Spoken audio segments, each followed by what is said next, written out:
Thanks for joining us today. Speaking of Chicago, former President Barack Obama, former First Lady Michelle Obama, they're going to be headed to the White House later this afternoon, unveiling the presidential portrait. So it'll be fascinating to watch the interaction between current President Joe Biden, who had served as Obama's VP. Yeah, we'll continue to follow that. I'm sure there will be a lot of press cameras there. Meanwhile, a lot of press cameras and a lot of news attention on this.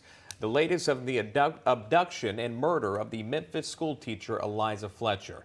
The suspect, Cleo Abson, he was arraigned today in court on first-degree murder charges. Authorities also charging him with kidnapping charges. Bond was at $500,000. It was revoked for Cleotha Abson. His name will now be Cleotha Henderson, his legal name, according to the court in future proceedings. But either way, that suspect there held without bond now being charged with first-degree murder, other charges as well. He's due back in court on Thursday morning. Again, that just coming in. Long rap sheet, though. You can see it on your screen. According to court records, he served 20 years behind bars for violently kidnapping a Memphis-based prosecutor at gunpoint back in 2000. And it does go on. Joining us now is former NYPD Commissioner, Newsmax contributor Bernie Kerik. Good to see you, and thank you so much for coming back on, Bernie, as always. Your reaction here, the bond was set at $500,000. He was just arraigned there in court. It has now been revoked. But yet, when you look at his rap sheet there, talk to me about what goes through your mind. Well, I think, first of all, what was he doing out on the street? The crime he committed to go away for 20 years was a horrendous, outrageous crime. Two, the fact that they have now brought first-degree murder charges indicates to me that they can tell in some way that this was all premeditated. Was he stalking her? Was he watching her in the days before? Given the amount of cameras that's in that area and the things they picked up after the homicide, I'm sure they have gone through that stuff in the days prior.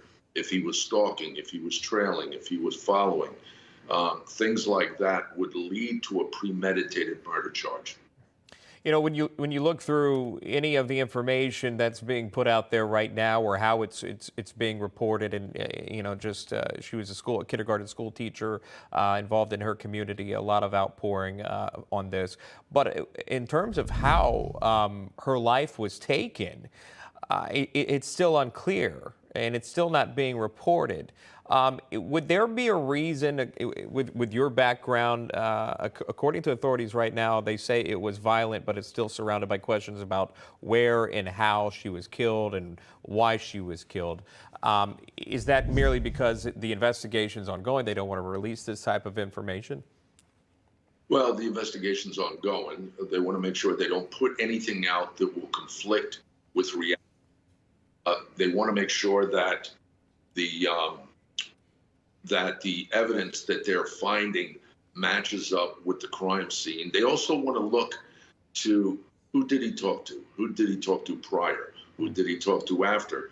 We now know that he went to his brother's house afterward, spent some time there. He went to the car wash to clean out the car. This is all stuff they're going to have to look at. They don't want to put a lot of evidence out there in the public right now until they lock it all in, sum it all up, because his defense attorneys are going to basically take what goes public and they're going to run with that in court to say he wasn't there, he didn't do it, whatever the case may be.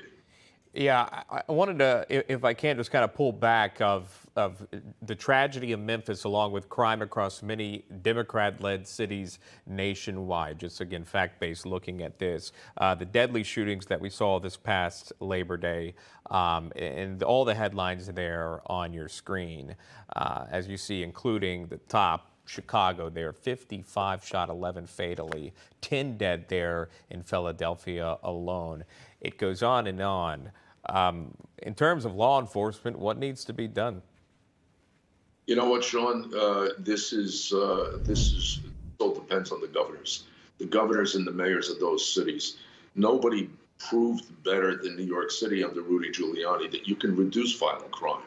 We knocked it down 65%. We knocked the murder rate down by 70%, almost 80% in the Black and Latino communities. The bottom line is, as long as governors are putting out these bail reform laws and prosecutors are not prosecuting and mayors are not supporting their cops and calling for defunding of their own police departments, as long as you have that, you're going to have continued increases in violent crime and murder. And that's what we're seeing, particularly in cities around the country led by Democrats. All right, out of time with you. A former police commissioner in New York, that is Bernie Kerik. Commissioner, good to see you. Thank you for taking the time for the viewers today. We appreciate that. Thank you. Okay.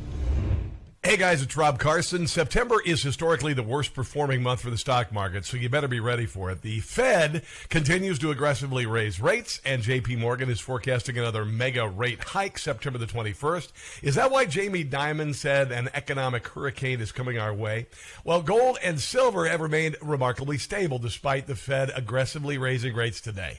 The Patriot Gold Group has a special incentive for Newsmax viewers. Huge! Now precious metals investors can enjoy the no-fee-for-life gold and silver IRA on qualifying rollovers, or enjoy free, discreet, insured shipping on all direct gold and silver purchases. Here's the number, 800-356-4470. Call 800-356-4470 today.